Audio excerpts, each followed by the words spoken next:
Simulan na natin ang balitaan. Narito po ang malalaki at makabuluhang balita ngayong araw. Hataw Balita ngayon. Hindi maaring sampahan ng kasong kriminal si Vice President Sara Duterte. Ito ang pahayag ni Chief Presidential Legal Counsel Juan Ponce Enrile tungkol sa umano'y bantang pagpapapatay ni VP Duterte laban kay Pangulong Ferdinand Marcos Jr., First Lady Liza Marcos at House Speaker Martin Romualdez kung sakaling siya ay maipapatay. Ipinaliwanag ni Enrile na isang conditional ang pahayag ng Vice Presidente. Gayunpaman, ito ay may seryosong implikasyon na sinasabing bawat krimen ay may guilty mind at guilty act.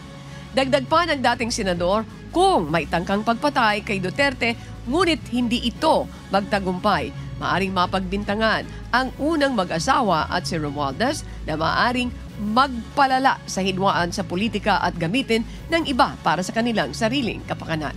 Hataw Balita ngayon. Maaring maging daan ang inihaing reklamo ng National Bureau of Investigation (NBI) laban kay Vice President Sara Duterte upang linisin ang kanyang pangalan ayon kay Justice Spokesperson Miko Clabano.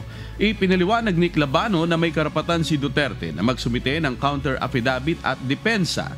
Sa ngayon, sinusuri pa ng mga piskal kung ibabalik ang reklamo sa NBI para sa karagdagang case build-up o kung ito'y susulong sa preliminary investigation. Nilinaw naman ni VP Duterte na hindi banta ang kanyang pahayag at ito ay inilabas lamang sa konteksto ng umano'y banta sa kanyang seguridad. Hataw Balita ngayon. Pagkatapos ng kick-off proclamation rally sa Lawag City, sunod na tumungo ang Alyansa para sa Bagong Pilipinas sa Iloilo City na isa sa top 10 vote-rich provinces sa bansa. Dumalo sa ibang press con ang 8 senatorial bets ng partido. Sa kanya namang speech sa campaign rally, muli namang pinaringgan ni Pangulong Ferdinand Marcos Jr. ang kabilang oposisyon. Pinayuhan din ito ang mga botante ukol sa wastong pagboto ng mga kandidato. Hataw Balita ngayon. Hiniling ng ilang grupo at individual sa Korte Suprema na pilitin ng Commission on Elections o COMELEC at ang Automated Election System Provider na Miru Systems na ilabas ang dokumentong may kaugnayan sa 2025 midterm elections. Ayon sa mga petitioner, hindi ganap na tinugunan ng COMELEC ang kanilang kahilingan para sa impormasyon habang naging mailap umano ang Miru sa pagsagot. Dahil dito, nais ng grupo na ideklara ng korte na isang grave abuse of discretion ang pagkabigo ng COMELEC na ibigay ang hinihinging impormasyon at utusan ng poll body na ilabas ito. May nakabinbing petisyon din sa Korte Suprema na nais ipawalang bisa ang 17.9 bilyong pisong kontrata sa pagitan ng COMELEC at Miru dahil sinasabing lumalabag ito sa poll automation law. Hataw Balita ngayon. Sinaksihan ng mga miyembro ng Commission on Elections sa Comelec Anbag ang ballot verification sa Amorando Sports Complex sa Quezon City kahapon. Bawat balota ay idinadaan sa makina para matiyak na tamang sukat at kulay at walang damage o sira. Sa March 19 naman, inaasang matatapos ang ballot printing pero ang verification ng bawat isang balota ay tatagal ng hanggang April 14. So far, so good po kami sa nai-imprenta natin na balota at nag-i-exceed pa rin kami on a daily basis ng mga nai-imprenta natin na mga balota. Hataw Balita ngayon. Arestado ng Philippine National Police Criminal Investigation and Detection Group o CIDG ang isang babaeng nagpapakilalang kamag-anak ni First Lady Liza Araneta Marcos na sinasabing nangangakong kayang magpasok ng mga opisyales sa gobyerno. Ayon kay Criminal Investigation and Detection Group Director Police Major General Nicolas Torre III, bukod sa naarestong si alias Maggie, nahuli rin ang 3 iba pa kabilang ang 2 tauhan ng Philippine Coast Guard na nagsisilbing security aid nito. Si alias Maggie ay negosyante sa Guimaras at kumakandidato ring gobernador sa probinsya. Nananawagan naman ang mga otoridad sa mga nabiktima ng grupo ni alias Maggie na dumulog sa CIDG para magsampa ng reklamo. Estafa ito, swindling, estafa, usurpation. Medyo marami-rami ang kaso niya at kahapon ay na-inquest siya sa estafa. Hataw Balita ngayon. Nanawagan sa Senate President Francis Escudero na muling suriin ang Republic Act 7491 o Party List System Act matapos lumabas sa isang pag-aaral na mahigit kalahati ng mga party list na tatakbo sa eleksyon 2025 ay hindi kumakatawan sa marginalized sector. Ayon kay Escudero, kailangan matukoy ng malinaw kung aling mga sektor ang tunay na nangangailangan ng representasyon sa Kongreso. Batay sa ulat ng Election Watchdog na kontradaya, 85 sa 156 party list groups ay may koneksyon sa political dynasties, malalaking negosyo at militar, habang ang ilan ay may mga kaduda-dudang adikain. Dahil dito binigyan din ni Escudero ang pangangailangang repasuhin ang sistema upang matiyak na ang mga tunay na nangangailangan ang mabibigyan ng tamang boses sa Kongreso. Hataw Balita ngayon. Sinagot ng Armed Forces of the Philippines o AFP ang puna ng China sa isinasagawang joint patrol ng Pilipinas sa mga kaalyadong bansa, partikular na ang Estados Unidos at Canada. Binigyang diin ang sandatahang lakas ng Pilipinas na nakabatay sa international law at arbitral ruling ng United Nations Convention on the Law of the Sea o UNCLOS na pumabor sa Pilipinas sa mga isinasagawang pagsasanay nito kasama ang mga kaalyado. Ang mga bansang kalahok sa pagsasanay ay may iisaan niyang layunin na panatilihin ang bukas at payapang Indo-Pacific. Sa atin sa sandatahang lakas ng Pilipinas, we are anchored on international laws in this. The arbitral ruling ruled in the favor of the Philippines, and this is the right of our country to perform in these exercises in our exclusive economic zone.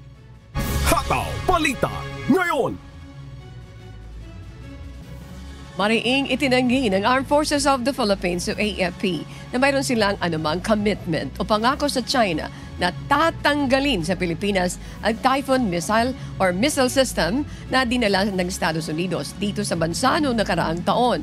Git ng AFP, ginagamit lamang ang Mid-Range Capability o MRC missile system na ito sa mga pagsasanay. Patuloy na tinututulan ng China ang pananatili nito sa bansa. Unang hinamon ni Pangulong Ferdinand Marcos Jr. ang China na tatanggalin ng Pilipinas ang MRC kung ititigil ng China ang kanilang panghaharas sa mga mangingisda at pabayaan sila ng maghanap buhay. Gayon din ang pagtigil ng coercive at agresibong hakbang nito gaya ng pagbangga sa mga barko ng Pilipinas, pag-water cannon at pagtutok ng laser. Wala po tayong commitment na gano'n. Ito pong Typhoon missiles natin for the side of the AFP, ang gamit po nito is for our exercises, for training purposes. So with the exercises that we have with our partner nations, itinitingnan natin itong interoperability and integration of our resources. Hataw Balita ngayon. Samantala, nagsagawa ang China ng sarili nitong aktibidad o routine patrol sa South China Sea kahapon, February 13. Kalinsabay ito ng isinasagawang joint patrol ng Pilipinas, Estados Unidos at Canada sa West Philippine Sea. 3 barko ng PLA Navy ang namataan malapit sa lugar, pero ayon sa Armed Forces of the Philippines, hindi naman nakialam ang mga ito sa ginawang pagsasanay. There were 3 PLA Navy ships that were monitored, isang oceanographic surveillance ship, and isang helicopter ang na-monitor natin from a distance during the activity. Wala naman na-monitor natin ito, and we have observed that they were there from a distance, but our exercises proceeded as planned. Hataw Balita ngayon. Kinwestiyon ni Senator Raffy Tulfo ang pagkaantala sa pagpapadeport sa mga foreign Philippine offshore gaming operator o POGO workers na sinasabing maaaring magdulot ng korupsyon.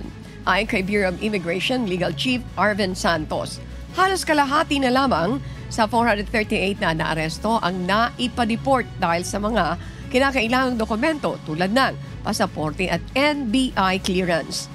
Binibigyan din naman ni Tulfo na kailangan mapabilis ang deportasyon sa loob ng 2 linggo upang maiwasan ang hinihinalang may nangyayaring ariglohan o pagpoprotekta sa mga natitirang dayuhang manggagawa. Hataw Balita ngayon. Pinigilan ng Bureau of Immigration o BI ang 7 Amerikanong may kasong sexual na makapasok sa Pilipinas. 6 sa kanila ay hinarang sa Ninoy Aquino International Airport habang ang isa ay naharang sa Mactan Cebu International Airport. Ayon kay Immigration Commissioner Joel Anthony Biado, hindi pinayagang makapasok ang mga Amerikano dahil sa probisyon ng Immigration Act na nagbabawal sa pagpasok ng mga dayuhang nahatulan ng mga krimeng may kinalaman sa immoralidad.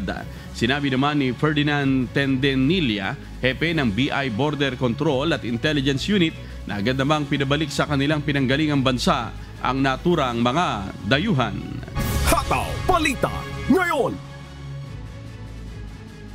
Pinag-iingat ng PNP Anti-Cybercrime Group ang mga mahilig maghanap ng kanilang forever sa social media. Lalo na ngayong buwan ng Pebrero, ayon kay ACG spokesperson Police Lieutenant Wallen May Arancillo, dapat kilatising mabuti ang mga nakikilala dahil baka sa halip na forever ang makita, madagdag lang sa listahan ng mga naloko. Sa datos ng ACG, tumaas ang nabiktima ng love scam noong January 2025 na nasa 8 kumpara ng kaparehong buwan noong isang taon na nasa 7 lamang. Kalimitan sa mga nabibiktima ay nasa 21 taong gulang hanggang 76 na taon. Nakikilalaan niya ng mga biktima ang mga suspect sa Facebook kung saan madalas na magpanggap ang mga ito na retired military officer.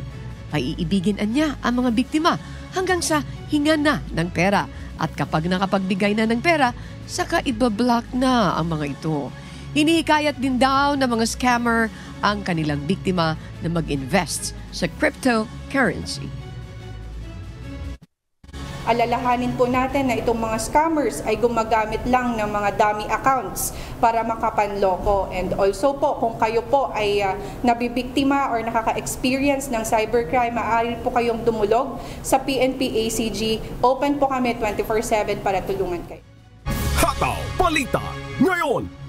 Maraming kasong kriminal ang isinampa laban sa 10 pulis na nanloob sa isang bahay sa Taguig City nang walang search warrant noong February 9 ayon kay National Capital Region Police Office o NCRPO Chief Brigadier General Anthony Aberinda. Kabilang sa mga isinampang kaso sa Taguig City Prosecutor's Office ay robbery, grave coercion, physical injury, obstruction of justice, malicious mischief at paglabag sa Republic Act 7610 o Special Protection of Children Against Child Abuse, Exploitation and Discrimination Act. Ayon kay Aberin, agad na inalis sa kanilang mga pwesto ang mga sangkot na pulis at isa sa ilalim sa administratibong investigasyon upang matukoy ang kanilang pananagutan. Tiniyak din ng opisyal na kung mapatunayang nagkasala ang mga ito, maaari silang matanggal sa serbisyo, ma-demote o masuspinde depende sa bigat ng kanilang paglabag. Hataw Balita ngayon. Inihayag ng Bureau of Jail Management and Penology o BJMP na ibinalik na sa Pasig City Jail si Kingdom of Jesus Christ o KOJC leader Apollo Quiboloy matapos ang ilang linggong pananatili sa ospital dahil sa pulmonya.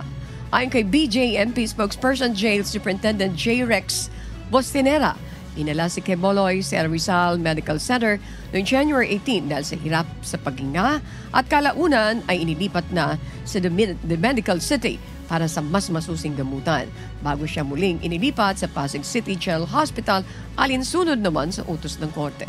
Kasalukuyang naharap sa Quiboloy sa non-bailable qualified human trafficking case pati na rin sa mga kaso ng pang-aabusong sexual at pang-aabuso sa bata kasama ang 5 niyang kasamahan. Hataw Balita ngayon. Nilagdaan ng Pilipinas at United Arab Emirates ang isang kasunduan para bawasan ang plastic waste sa mga karagatan sa World Government Summit. Sinaksihan ni First Lady Luis Liza Araneta Marcos ang pagpirma sa Memorandum of Understanding ukol sa pagbabawas ng plastic waste leakage sa ating mga karagatan. Layunin ng summit na pagkaisahin ang mga gobyerno, pandaigdigang organisasyon at mga lider mula sa iba't ibang sektor upang makahanap ng makabagong solusyon sa mga hamon sa hinaharap. Hataw Balita Ngayon. Nangako si Pangulong Ferdinand Bongbong Marcos Jr. na tutugunan ang job skills mismatch sa bansa. Sinabi ito ng Pangulo habang ininspeksyon ng programang trabaho para sa bagong Pilipinas na Department of Labor and Employment o DOLE at Department of Social Welfare and Development o DSWD sa Iloilo Sports Complex sa La Paz, Iloilo City. Ayon kay PBBM, layunin ng job matching event na tulungan ang mga 4Ps beneficiaries na makahanap ng trabaho at maging financially independent. Hataw Balita Ngayon.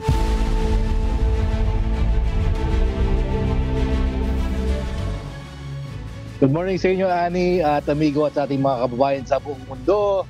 Ipinahayag ni Canadian Prime Minister Justin Trudeau na maaaring mawala ng trabaho ang mga Amerikano. Ito ay kung itutuloy ng Estados Unidos ang pagpataw ng taripa sa Canadian steel at aluminum. Ipinahayag rin ito na nakahanda ang bansang Canada na magpatupad ng countermeasures kung kakailanganin. Noong 2018, matatanda ang nasa 75,000 jobs ang nawala bunsod ng unang administration ni Trump, kung saan nagpataw ang Amerika ng taripa sa Canadian steel at aluminum. Ang bansang Canada ay ang largest aluminum importer ng US, kung saan 3.2 million tons ang na-import noong nakaraang taon. Samantala ay naman kay US President Donald Trump, makatutulong ang taripa sa struggling industry sa Estados Unidos. Hataw Balita Ngayon. Suportado ng United Kingdom si United States President Donald Trump upang wakasan ang giyera sa Ukraine. Ito ang umahataw na balita ni Jenny Rico. Hataw Balita Ngayon. Tatanggap ng suporta si United States President Donald Trump mula sa United Kingdom sa pagnanais nitong wakasan ang giyera sa Ukraine. Ayon sa Foreign Office statement ng UK, prioridad din ng bansa na ilagay ang Ukraine sa strongest possible position nito. Maaari umanong tapusin na ng Russia ang illegal invasion nito at alisin ang armed forces sa Ukraine sa lalong madaling panahon ayon pa sa tagapagsalita ng UK. Dagdag pa nito, susuportahan nila ang Ukraine sa pagkakaroon ng mahabang panahong kapayapaan. Jenny Rico, humahataw sa balita ngayon. Hataw Balita Ngayon. Inihayag ng isang international relations expert ang posibleng pagkasira ng international order dahil sa patuloy na digmaan sa Ukraine at Gaza, pati na rin ang nangyayaring conflict sa pagitan ng iba't ibang bansa. Ito naman ang umahataw na balita ni Early Briones. Hataw Balita Ngayon. Nagbabala ang isang international relations expert tungkol sa posibleng epekto ng mga nangyayaring gulo sa mundo sa international order. Ayon kay Professor Richard Jackson ng Otago University sa New Zealand, ang patuloy na digmaan sa Ukraine at Gaza, pati na rin ang lumalalang pandaigdig na tensyon, ay maaaring humantong sa pagkawasak ng kasalukuyang international order o pandaigdigang kaayusan. Habang patuloy ang usapan ng Estados Unidos at Russia tungkol sa posibleng pagtatapos ng digmaan sa Ukraine, isinulong naman ng New Zealand ang mas malapit na ugnayang pangsiguridad ng US at North Atlantic Treaty Organization o NATO, na tahimik na inaprubahan ni New Zealand Defense Minister Judith Collins. Gayunpaman, binigyang diin ni Jackson ang lumalalim na pagkabaha-bahagi sa pagitan sa kanluran at mas maliliit na bansa, lalo na sa harap ng mga issue tulad ng digmaan sa Gaza at lumalawak na karera sa armas gamit ang Artificial Intelligence o AI. Aniya, maaaring harapin ng New Zealand ang mas malaking pressure upang pataasin ang military spending nito bilang bahagi ng estratehiya ng kanluran. Early Briones, humahataw sa balita ngayon. Hataw Balita Ngayon. Posibleng magdulot ng matinding pagbaha at snow ang isang sistema ng bagyong paparating sa Central California sa Estados Unidos. Mula sa Texas, USA, may humahataw na balita si Abby Valdez live. Hataw Balita ngayon. Magandang araw sa iyo, Abby. Ano ba ang lagay ng panahon ngayon dyan sa California? Magandang araw din sa iyo, James. Paparating ang isang storm system sa Central California sa Estados Unidos na may dalang ilang pulgada ng ulan, banta ng pagbaha at evacuation at snow na maaaring makaapekto mula Huwebes hanggang Biyernes, US time. Nagdulot ang forecast na hanggang 3 pulgada ng ulan ng alalahanin sa pagbaha sa mga lugar tulad ng Mariposa at Madera, habang ang lugar sa course code ay napasailalim sa close supervision kung sakaling maglabas ng evacuation orders. Pinaghahanda ng mga opisyal ang mga residente na umalis agad kung nasa at-risk na lugar, habang ang mga hindi nasasakop sa evacuation zone ay pinaghahanda pa rin manatili sa bahay na mahabang panahon at pinalalayo sa kalsada.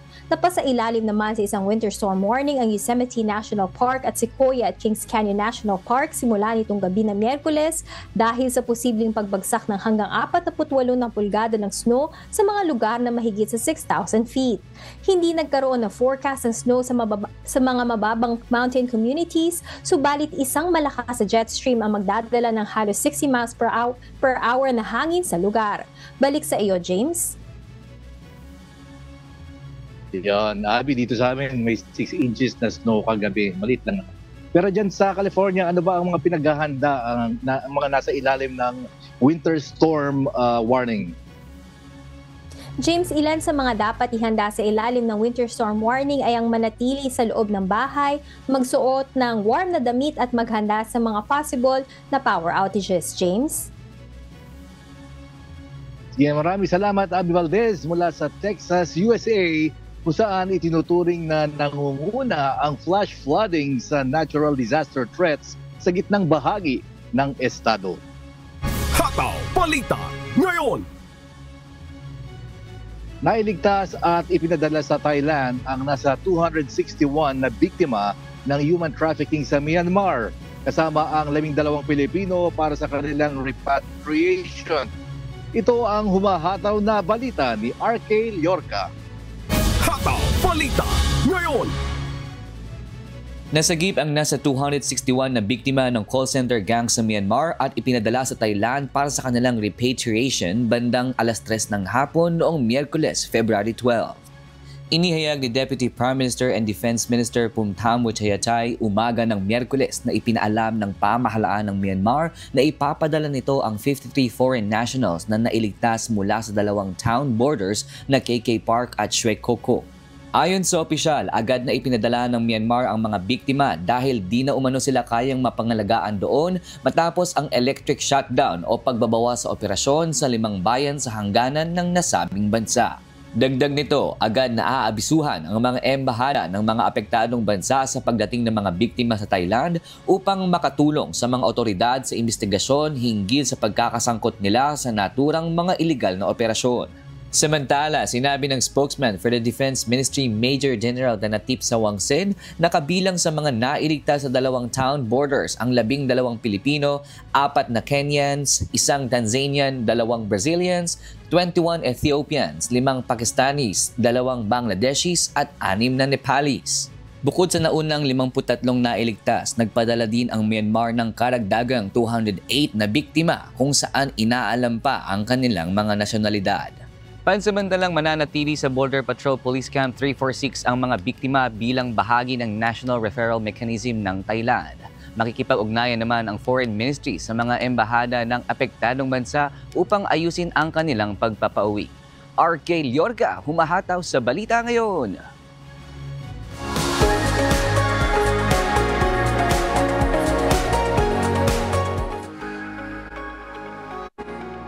Patuloy ang pagdagsa ng mga turista sa taunang event na ginagawa sa Japan, ang Sapporo Snow Festival.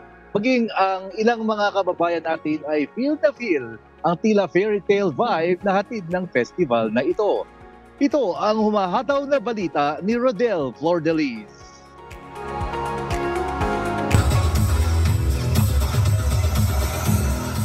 Welcome to Sapporo Snow Festival 2025. Ang ultimate winter festival na taon-taon dinarayo ng milyong-milyong turista mula sa buong mundo. Kung ikaw ay mahilig sa ice, snow, at winter magical experiences, dapat ay huwag mong palapasin ang Sapporo Snow Festival. Ginaganap ito taong-taon tuwing Pebrero at talaga naman parang nagiging isang malaking fairy tale ang buong Sapporo, Japan. Pero ano-ano nga ba ang mga makita dito? Tara, samahan ninyo ako. Ngayong 2025, pinagdiriwang ito mula sa ika-4 hanggang ika-11 ng Pebrero. Ang highlight ng festival? Siyempre, ang napakalalaking ice at snow sculptures. Matatagpuan ito sa 3 lokasyon, sa Odori Park, Susukino at Chudomi Site. At hindi lang simpleng ice sculptures ang makikita ngayong taon dahil may 5 major attractions na talaga namang eye-catching at exciting. Isa na nga dito ang former Hokkaido Government Office Building na parehong inukit sa yelo para ipakita ang architectural beauty ng Hokkaido.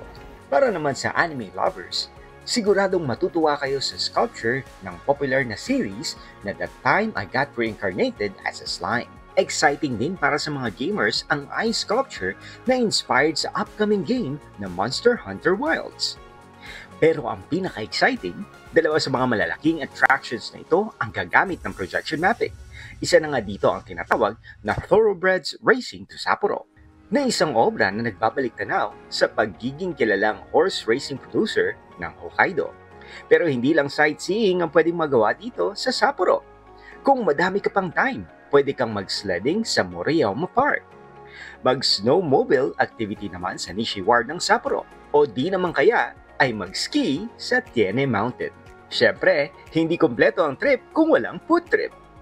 Dito sa Hokkaido, famous ang soup curry, seafoods, at ang creamy Hokkaido ice cream kahit malamig. Kitang-kita naman ang Sapporo Snow Festival ay isang bucket list worthy experience. Whether ikaw ay isang adrenaline junkie, food lover, or mahilig lang sa malamig, siguradong is no much fun dito. Rodel Flordeliz humahataw sa balita ngayon. Hataw Balita ngayon. At yan po ang mga balita mula sa iba't ibang panig ng mundo. Mula po dito sa Baltimore, Maryland, kung saan 11 degrees ang panahon at very windy.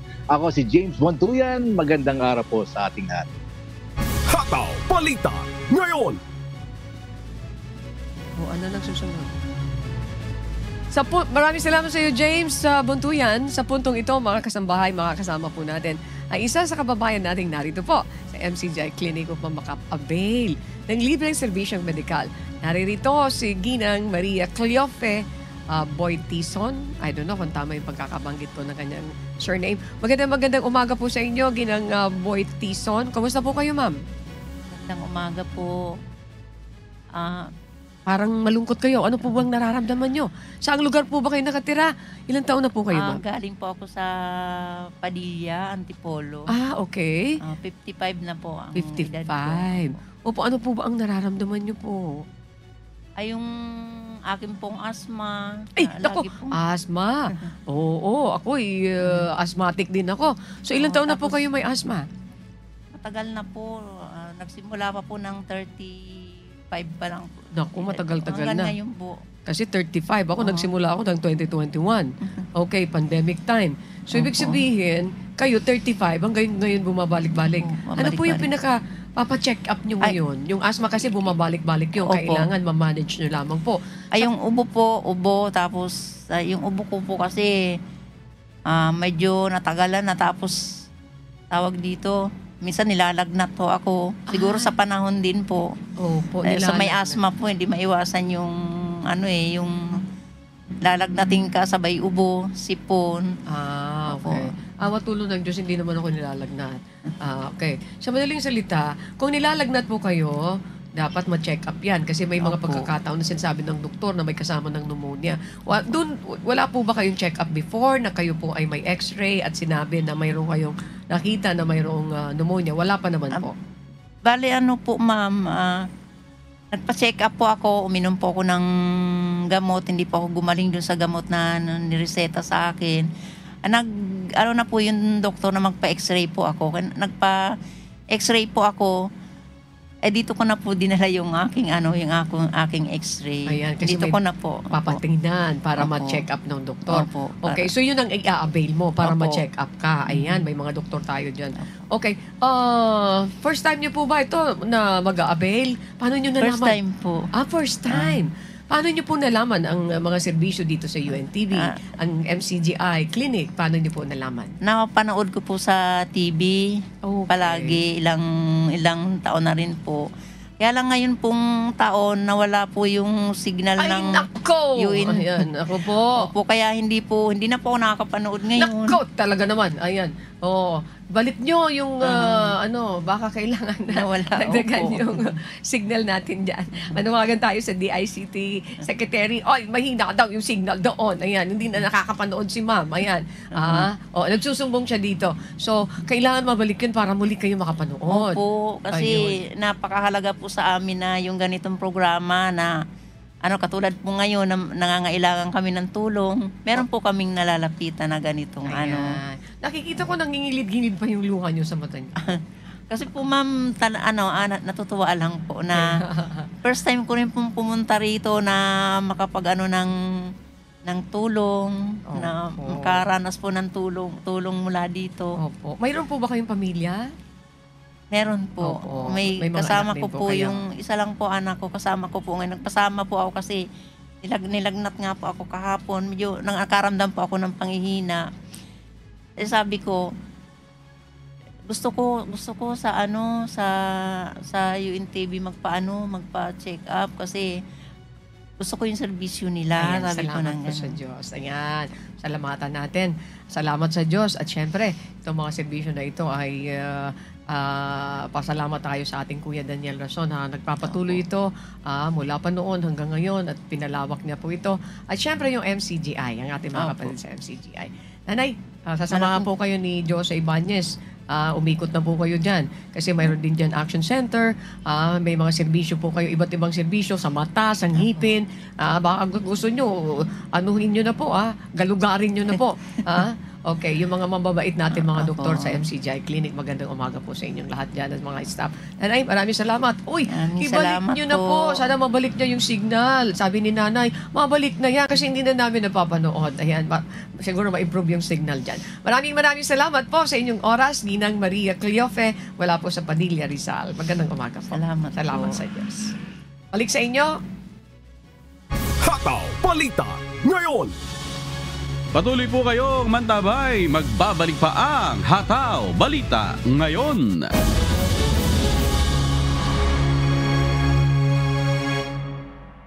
Mahapdi, Makati, may pamamaga. Nakakairita, di ba? Mayroon ka ba nito?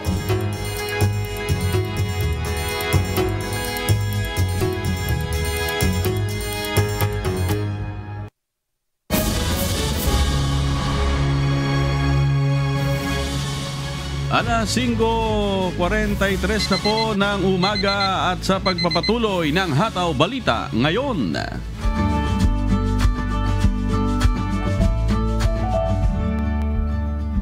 Alamin ang magiging lagay ng panahon sa iba't ibang bahagi ng bansa ngayong araw ng Biyernes. Panoorin po natin ang update mula sa Philippine Weather Bureau Pag-asa. Magandang umaga sa ating lahat. Ngayon February 14, 2025 at narito ang update ukol sa maging lagay ng panahon sa susunod na 24 oras.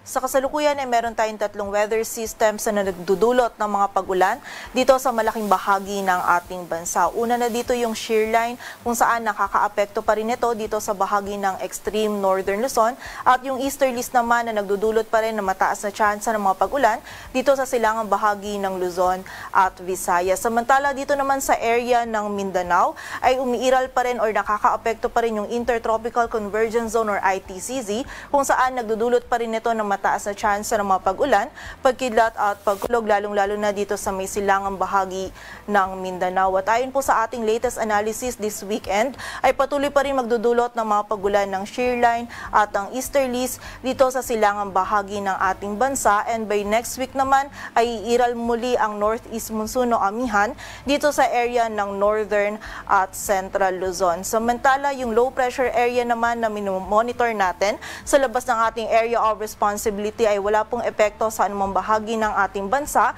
at nananatiling mababa rin yung tsansa nito na maging bagyo at hindi po ito papasok sa loob ng ating area of responsibility. And bukod po dito ay wala na tayong ibang low pressure area or bagyo na minomonitor na maaari pong makaapekto dito sa ating bansa.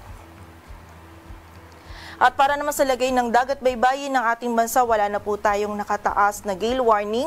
Ngunit iba yung pag-iingat pa rin para sa mga kababayan natin na maglalayag sa mga dagat baybayin ng Northern Luzon, kung saan magiging katamtaman hanggang sa maalon pa rin po yung lagay ng ating karagatan. Dito sa Metro Manila, ang araw ay sisikat mamayang 6:21 ng umaga at lulubog mamayang 6:00 ng hapon. Patuloy po tayong magantabay sa updates na ipapalabas ng Pag-asa at para sa mas kumpletong impormasyon, bisitahin ang aming website pag-asa.dost.gov.ph. At napanood po natin ang update mula kay Pag-asa Weather Specialist Grace Castañeda. Tandaan, sa bawat araw na ating nasisilayan, tayo magpasalamat sa Diyos na may lalang.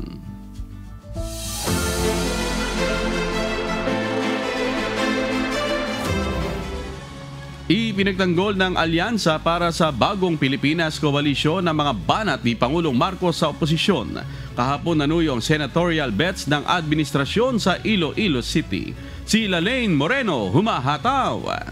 Hataw Balita ngayon. Pagkatapos ng kick-off proclamation rally sa Lawag, sunod na tumuho ang Alyansa para sa Bagong Pilipinas sa Iloilo City para suyuin ang mga Ilonggo. Sa isang press conference na dinaluhan ng 8 senatorial bets, ipinagtanggol nila ang mga pambabanat ni Pangulong Bongbong Marcos Jr. sa oposisyon. Anila, hindi rin umano ito negative campaigning. He was merely stating facts, and that is as far as his perspective is concerned. So it will be more on performance based. That's yun po ang napag-usapan po namin. Hindi po namin aatakehin yung kabila. Sabi nga natin, we don't like that negative publicity. Yung mga kandidato na mahilig mang-away o tumatakbo, mahilig mang-atake, siguro hindi siya tumatakbo para sa bayan, kundi tumatakbo siya para sa kanyang pamilya. Ilan sa mga ipinangako nilang itulong sa Iloilo ang konstruksyon ng Iloilo-Capiz-Aklan Expressway, Guimaras-Panay Bridge, expansion ng Iloilo International Airport at mapalakas pa ang medical schools sa Iloilo City. Ang Iloilo ay isa sa top 10 na may pinakamaraming botante sa bansa. Sa kanya namang speech sa campaign rally, muli na namang pinaringgan ni Pangulong Marcos ang kabilang oposisyon. Lalaine Moreno, humahataw sa Balita Ngayon. Hataw Balita Ngayon. Sinira ng Philippine Drug Enforcement Agency Region 7 ang mga iligal na droga na may halagang mahigit 294 million pesos sa Cebu City. Sinunog ito sa pamamagitan ng thermal decomposition para matiyak na hindi na ito mapapakinabangan pa. Si Gladys Tuwabi, humahataw. Hataw Balita Ngayon. Upang masiguro na hindi na mapapakinabangan pa ang mga nakumpiskang iligal na droga sa Central Visayas, sinira ng Philippine Drug Enforcement Agency Region 7 ang mahigit 284 million pesos na halaga ng droga sa Cebu City kahapon February 13. This is our first destruction for 2025 and rest assured that our efforts will continue until the day that these drug syndicates will be gone and our communities are really safe from the harms and perils of illegal drugs. Ang mga sinirang droga ay mula sa magkakahiwalay na operasyon ng mga ahensya ng pamahalaan, gaya ng Philippine Drug Enforcement Agency at mga pulis sa Central Visayas. The degree of our efforts in combating illegal drugs is really on the highest level, especially that we have a very good coordination, we have a very good collaboration with the Philippine Drug Enforcement Agency.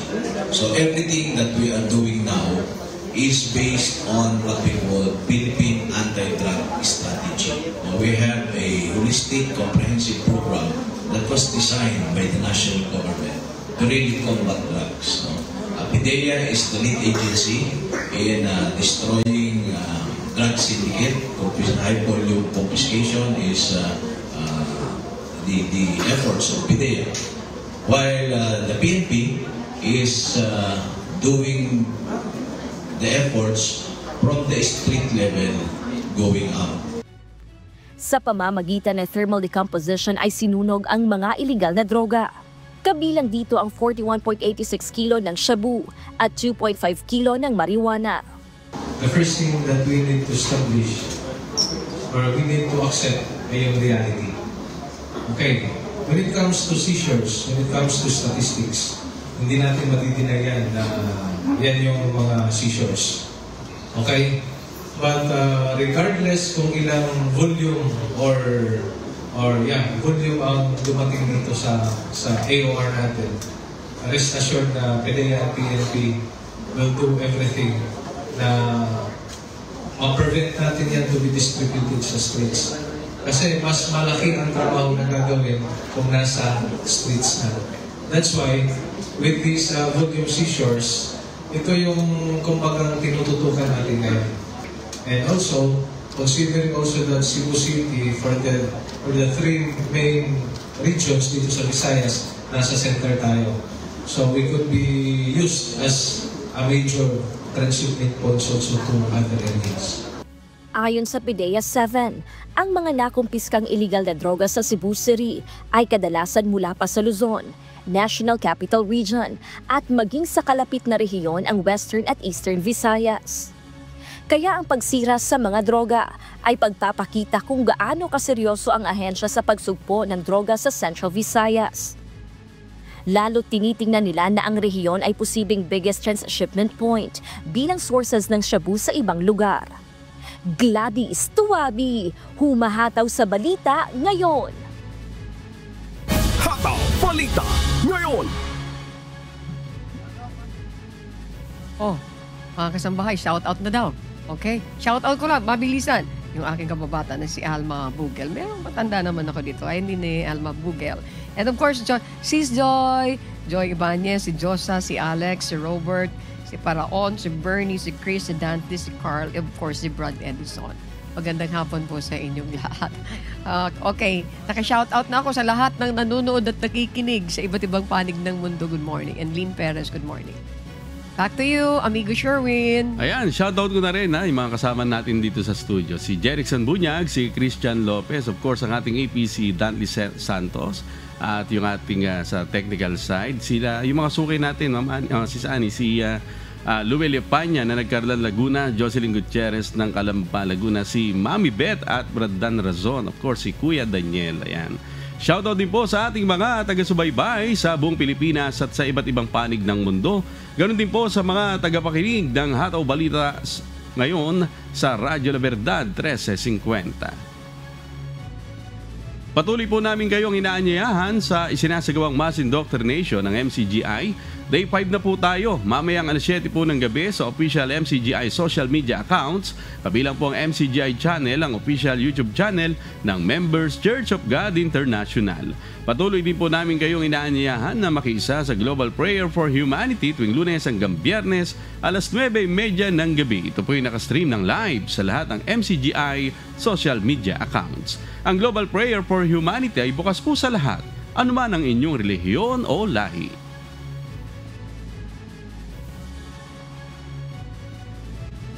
Mga kasambahay, kung kayo po ay may mga istorya na nais balikan sa Hataw Balita ngayon, pwede niyo po itong muling mapanood sa aming official social media account.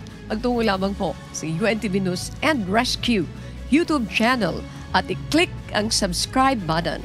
Gayun din sa aming Facebook at TikTok accounts. Mapapanood niyo rin po rito ang iba pang news programs ng UNTV. At pati na po ang ibang video ng nag-iisang public service channel. Kaya tara na, subscribe, like, and share.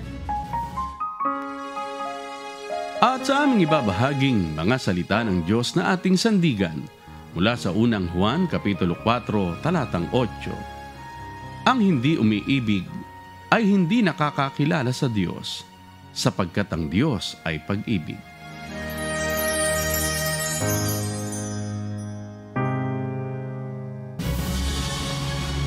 At yan po ang mga humahataw na balita ngayong umaga ng Biyernes, ika-14 sa buwan ng Pebrero 2025. Ako po ang inyong amigo, Sherwin Kulubong.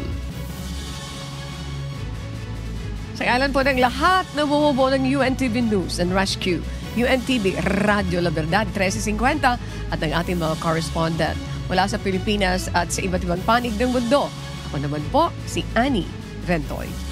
At dito sa UNTV at UNTV Radio La Verdad 1350, Diyos ang aming sandigan, serbisyo publiko ang aming pinahahalagahan. Susunod na po ang Good Morning Kuya. Salamat po sa Diyos at magandang umaga.